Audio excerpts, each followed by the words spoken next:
사람은 나이가 들수록 세상을 더 많이 겪게 됩니다. 참았던 날도 많았고 양보했던 순간도 셀 수 없이 많았을 것입니다. 조용히 살아왔고 크게 문제를 만들지 않았습니다. 그저 주어진 자리에서 버텨왔을 뿐입니다. 그런데 이상하지요? 그렇게 살아왔는데도 어느 날 문득 이런 생각이 듭니다. 왜 사람들은 나를 쉽게 대할까? 왜 내 말은 가볍게 넘겨질까? 이 질문은 성격이 약해서 생기는 것이 아닙니다. 능력이 없어서 생기는 것도 아닙니다. 오히려 그 반대일지도 모릅니다. 참을 줄 알고 남을 먼저 생각해 왔기 때문에 조금씩 아주 조금씩 자기 몫을 내어주었을 뿐입니다. 정약용은 사람을 보며 이렇게 말했습니다. 사람이 가볍게 보이는 까닭은 재주가 부족해서가 아니라 스스로를 가볍게 다루었기 때문이라고 말입니다. 그는 세상과 싸우지 않았습니다. 사람을 누르려 하지도 않았습니다. 다만 자기 마음을 함부로 쓰지 않았습니다. 말을 아꼈고 판단을 서두르지 않았으며 선을 넘지 않았고 넘어오는 선에는 조용히 그러나 분명하게 응했습니다. 반면 우리는 언제부터인가 이렇게 배워왔습니다.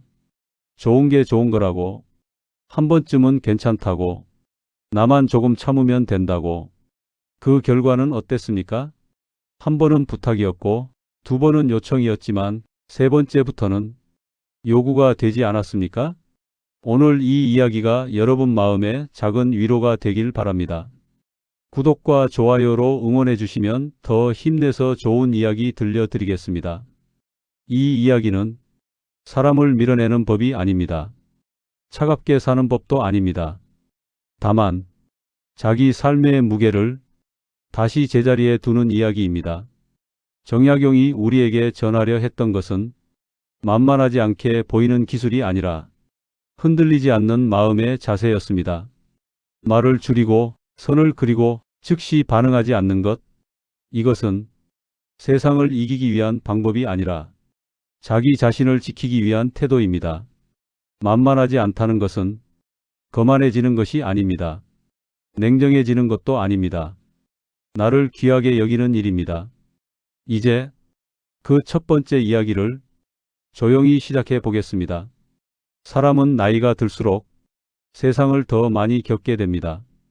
참았던 날도 많았고 양보했던 순간도 셀 수 없이 많았을 것입니다. 그러다 문득 아무 일도 없던 날에 이런 생각이 스쳐 지나갑니다. 나는 그저 조용히 살아왔을 뿐인데 왜 사람들은 나를 쉽게 대하는 걸까? 이상하지요? 그렇게 살아왔는데도 어느 날 문득 이런 질문이 올라옵니다. 왜 사람들은 나를 만만하게 여길까? 왜 내 말은 가볍게 넘겨질까? 이 질문은 성격이 약해서 생기는 것이 아닙니다. 능력이 없어서 생기는 것도 아닙니다. 오히려 그 반대일지도 모릅니다. 참을 줄 알고 남을 먼저 생각해 왔기 때문에 조금씩 아주 조금씩 자기 몫을 내어주었을 뿐입니다. 정약용은 사람을 보며 이런 말을 남깁니다.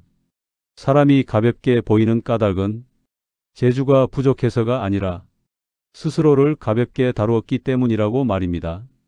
그는 세상과 싸우지 않았습니다. 사람을 누르려 하지도 않았습니다. 다만 자기 마음을 함부로 쓰지 않았습니다. 말을 아꼈고 판단을 서두르지 않았으며 선을 넘지 않았고 넘어오는 선도 조용히 그러나 분명하게 막아섰습니다. 반면 우리는 언제부터인가 이렇게 배워왔습니다. 좋은 게 좋은 거라고, 한 번쯤은 괜찮다고, 나만 조금 참으면 된다고. 그 결과는 어땠습니까? 처음엔 고마워하던 사람들이 어느 순간부터는 당연한 듯 행동하지 않았습니까? 한 번은 부탁이었고 두 번은 요청이었지만 세 번째부터는 요구가 되지 않았습니까? 이 이야기는 사람을 밀어내는 법이 아닙니다. 차갑게 사는 법도 아닙니다. 다만 자기 삶의 무게를 다시 제자리에 두는 이야기입니다. 정약용이 우리에게 전하려 했던 것은 만만하지 않게 보이는 기술이 아니라 흔들리지 않는 마음의 자세였습니다. 말을 줄이고 선을 그리고 즉시 반응하지 않는 것. 이것은 세상을 이기기 위한 방법이 아니라 자기 자신을 지키기 위한 태도입니다. 지금부터 드릴 이야기는 갑자기 사람이 달라지라는 말이 아닙니다. 화내지 말라 하고 차갑게 굴라 말하지도 않습니다. 그동안 너무 쉽게 내어주었던 말 한마디, 시간 한 조각, 마음 한 부분을 다시 제자리에 두자는 이야기입니다. 만만하지 않다는 것은 거만해지는 것이 아닙니다. 냉정해지는 것도 아닙니다. 나를 귀하게 여기는 일입니다. 이제 그 첫 번째 이야기를 조용히 시작해 보겠습니다. 사람을 가장 지치게 하는 것은 다툼이 아닙니다. 오히려 경계가 없는 관계입니다. 처음에는 아무렇지 않습니다. 한 번쯤은 도와줄 수 있고 한 번쯤은 참을 수 있습니다. 문제는 그 다음부터입니다. 그 다음에도 같은 일이 반복될 때 마음은 조금씩 무너집니다. 정약용은 사람 사이의 문제를 감정으로 보지 않았습니다. 그는 늘 기준의 문제로 보았습니다. 무엇은 되고 무엇은 되지 않는지 그 선이 분명하지 않으면 사람은 반드시 시험한다고 보았습니다. 우리의 일상을 떠올려 보십시오. 가족에게서, 이웃에게서, 오랜 지인에게서 이런 말 한 번쯤은 들어보셨을 겁니다. 이번 한 번만 부탁할게. 너니까 말하는 거야. 어른이 좀 이해해줘. 처음에는 거절하기가 어렵습니다. 괜히 마음 상할까 걱정되고 관계가 틀어질까 두렵기 때문입니다. 그래서 우리는 이렇게 말합니다. 그래, 이번만이야. 그런데 이상하게도 그 이번만은 끝이 없습니다. 정약용은 경계를 세우는 것을 차가움이라 부르지 않았습니다. 오히려 사람을 존중하는 태도라 보았습니다. 선이 분명하면 사람은 편해집니다. 어디까지가 괜찮고 어디서부터는 멈춰야 하는지 알 수 있기 때문입니다. 경계가 없는 친절은 처음에는 따뜻해 보이지만 결국 원망을 남깁니다. 그리고 그 원망은 대개 말없이 쌓입니다. 시니어 분들께 가장 많이 일어나는 장면이 있습니다. 시간을 쉽게 내어주다. 어느 날 갑자기 모든 하루가 남의 일정으로 채워지는 순간입니다. 부탁이 올 때마다 곧바로 응하다 보면 거절은 점점 어려워집니다. 이럴 때 필요한 것은 큰 결심이 아닙니다. 아주 짧은 말 한마디면 충분합니다. 이건 어렵겠습니다. 이 부분은 제가 할 수 없습니다. 설명을 붙이지 않아도 됩니다. 미안해할 필요도 없습니다. 정약용은 선을 넘는 요구 앞에서 감정을 앞세우지 않았습니다. 조용히 그러나 분명하게 자기 기준을 지켰습니다. 중요한 것은 처음입니다. 처음 한 번 선을 지키지 못하면 두 번째는 더 어렵고 세 번째는 당연해집니다. 그래서 경계는 늦게 세우는 것이 아니라 처음부터 세워야 합니다. 혹시 지금이라도 늦지 않았을까? 걱정되십니까? 괜찮습니다. 선을 다시 갖는 것은 관계를 깨는 일이 아니라 관계를 바로 세우는 일입니다. 다만 한 가지는 기억하십시오. 선은 감정으로 걷는 것이 아니라 원칙으로 그어야 합니다. 오늘은 되고 내일은 안 되면 사람은 혼란스러워합니다. 정약용이 말한 품격은 화내지 않아도 흔들리지 않는 태도였습니다. 선을 걷는다는 것은 사람을 밀어내는 일이 아닙니다. 자기 삶을 제자리로 돌려놓는 일입니다. 선을 세우는 순간 사람들은 당신을 다시 계산하기 시작합니다.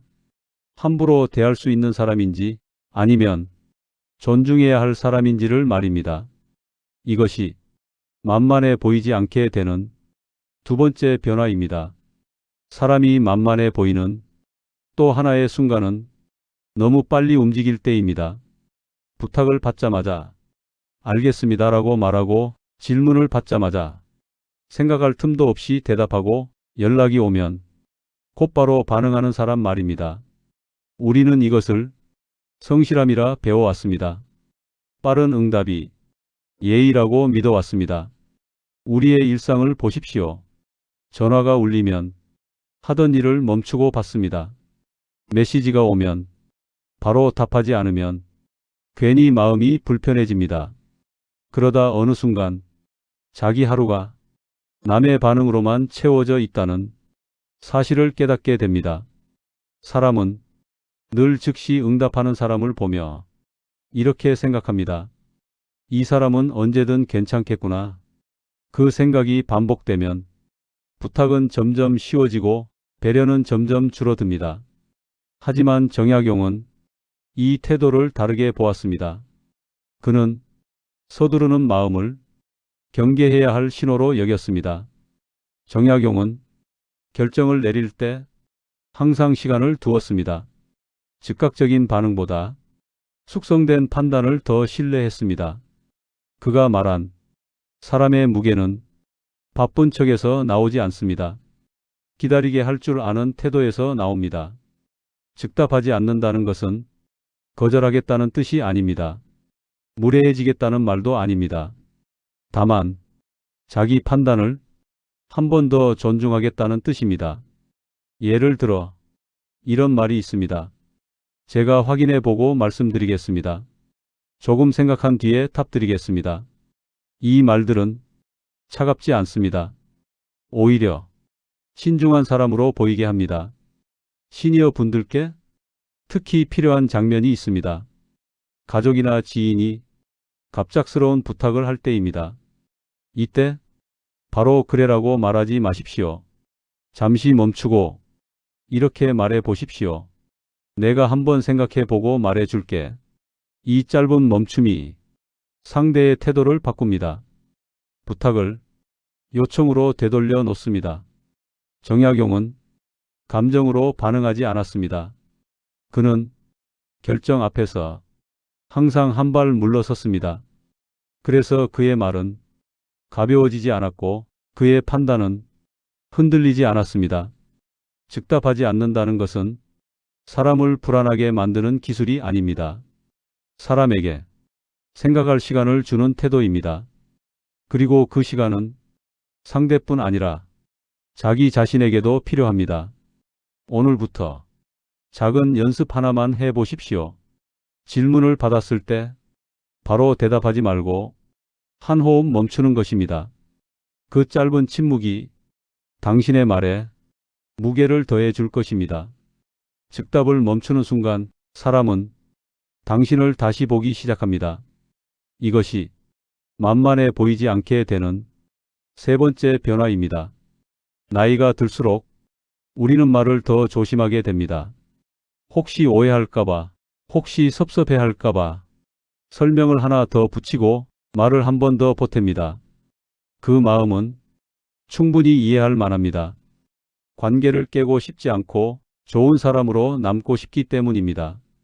그러나 우리의 일상을 돌아보면 설명이 꼭 필요한 순간보다 설명이 과해지는 순간이 훨씬 더 많습니다. 모임에 나가지 못할 때도 짧게 말하면 될 일을 길게 늘어놓습니다. 이번에는 못 가겠습니다. 이 말 뒤에 굳이 사정을 덧붙입니다. 이유를 말하고 상황을 설명하고 끝내는 미안하다는 말을 몇 번이나 반복합니다. 그런데 그렇게 설명하고 나면 마음은 더 편해졌습니까? 오히려 더 불편해지지 않았습니까? 정약용은 이 지점에서 아주 분명한 태도를 보였습니다. 그는 모든 판단을 설명으로 지키려 하지 않았습니다. 정약용에게 설명은 책임을 대신하는 것이 아니었습니다.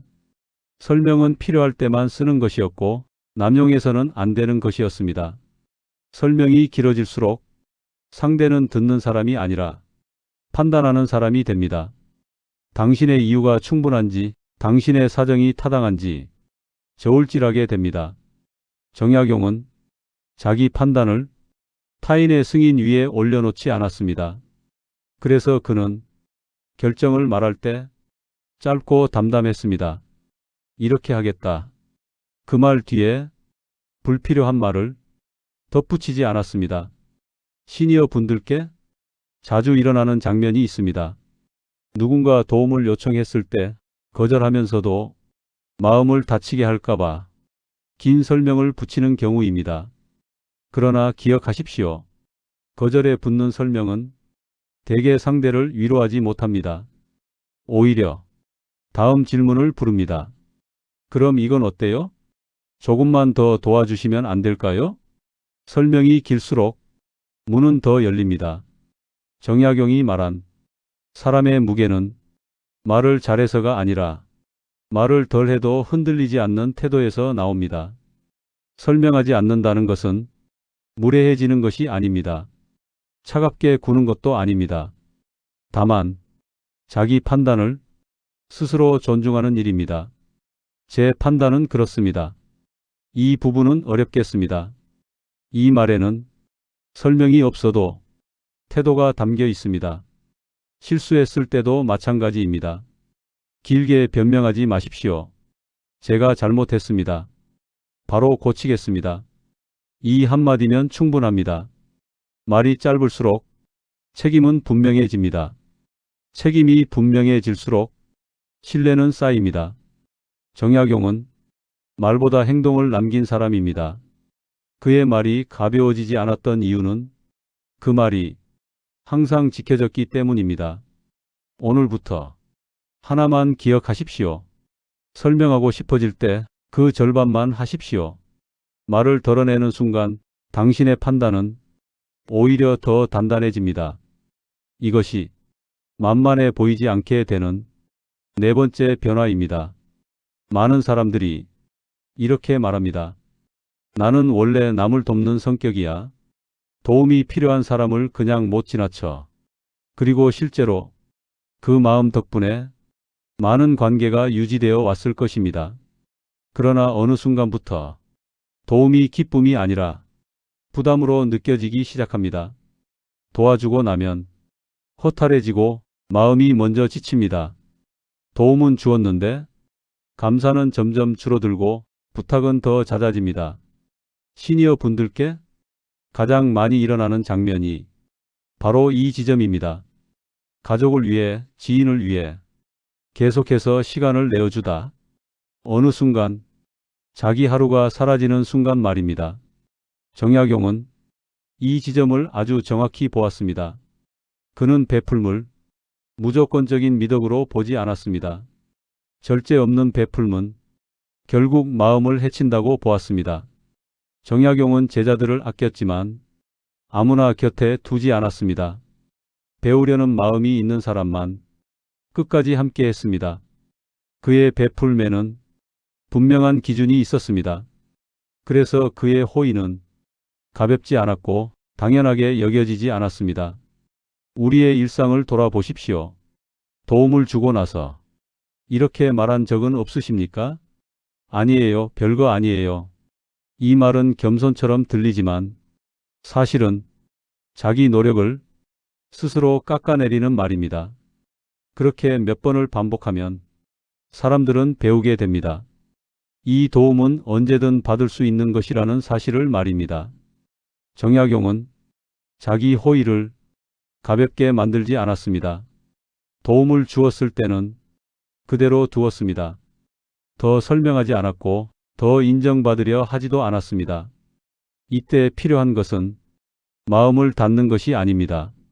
거리를 조정하는 일입니다. 베풀되 항상 베풀지는 마십시오. 한 번 도왔으면 다음에는 물러서십시오. 이번에는 어렵겠습니다. 이번엔 직접 해보셔야 할 것 같습니다. 이 말은 냉정함이 아닙니다. 관계를 오래 가게 하는 지혜입니다. 정약용이 말한 참된 선함은 자기를 해치지 않습니다. 자기 마음을 지키면서도 남을 돕는 것이 진짜 덕입니다. 베풀고 나서 곁에 머물지 마십시오. 계속 확인하지도 마십시오. 도움은 거리를 둘 때 오히려 오래 기억됩니다. 그리고 기억하십시오. 모든 사람을 도울 수는 없습니다. 그것은 냉정함이 아니라 현실입니다. 정약용은 자기 정신을 아무 데나 쓰지 않았습니다. 그래서 그의 삶은 끝까지 무너지지 않았습니다. 베풀되 자신을 소모하지 마십시오. 좋은 사람으로 남기 위해 자기 삶을 희생하지 마십시오. 당신의 시간과 마음은 본래 귀한 것입니다. 그 가치를 지킬 때 베품도 비로소 빛이 납니다. 이것이 만만해 보이지 않게 되는 다섯 번째이자 가장 중요한 변화입니다. 여기까지 함께 걸어오셨습니다. 말을 줄이는 이야기로 시작해 선을 세우는 이야기, 즉답하지 않는 태도, 설명을 덜어내는 법, 그리고 베풀물 지키는 마음까지 하나씩 살펴보았습니다. 이 모든 이야기를 한마디로 정리하면 사실 그리 복잡하지 않습니다. 자기 삶을 가볍게 쓰지 말라는 말입니다. 정약용은 세상을 이기는 법을 남기지 않았습니다. 사람을 제압하는 기술도 가르치지 않았습니다. 그가 평생 붙들고 살았던 것은 오직 하나, 자기 마음을 바로 세우는 일이었습니다. 그래서 그는 말을 아꼈고 판단을 서두르지 않았으며 선을 넘지 않았고 넘어오는 선에는 조용히 그러나 분명하게 응했습니다. 그 태도는 사람을 멀게 하지 않았습니다. 오히려 오래 남게 했습니다. 만만하지 않다는 것은 거칠어지는 것이 아닙니다. 냉정해지는 것도 아닙니다. 내 삶의 기준이 생겼다는 뜻입니다. 기준이 있는 사람은 늘 흔들리지 않습니다. 사람들의 말에 쉽게 휘둘리지 않고 상황에 따라 자기를 바꾸지 않습니다. 그래서 굳이 소리 내지 않아도 존중받습니다. 혹시 지금 이런 생각이 드신다면 괜찮습니다. 이제 와서 바꿀 수 있을까? 지금까지 너무 많이 내어주지 않았을까? 정약용의 삶을 떠올려 보십시오. 그는 유배지에서도 자기 기준을 잃지 않았습니다. 환경이 아니라 태도가 사람을 만든다는 것을 삶으로 보여주었습니다. 오늘부터 모든 것을 바꿀 필요는 없습니다. 5가지를 한꺼번에 실천하지 않아도 됩니다. 오늘은 말을 조금 줄이고, 내일은 답을 조금 늦추고, 그 다음 날은 작은 선 하나를 세우면 됩니다. 그 작은 변화들이 모여 당신의 자리를 바꿉니다. 사람들이 당신을 대하는 방식이 달라지고 당신이 자신을 대하는 태도도 달라집니다. 그리고 어느 날 문득 깨닫게 될 것입니다.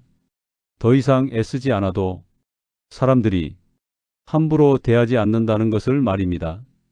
만만하지 않다는 것은 강해졌다는 뜻이 아닙니다. 스스로를 존중하게 되었다는 뜻입니다. 그것이면 충분합니다. 이제 당신의 자리로 돌아가십시오. 조용하지만 단단한 자리로 말입니다. 끝까지 들어주셔서 고맙습니다. 당신은 좋은 사람입니다. 완벽하지 않아도 그대로 괜찮습니다. 내일도 모레도 당신의 하루를 응원합니다. 이 작은 응원이 힘이 되셨다면 구독과 좋아요 눌러주세요. 늘 당신 곁에서 응원하겠습니다.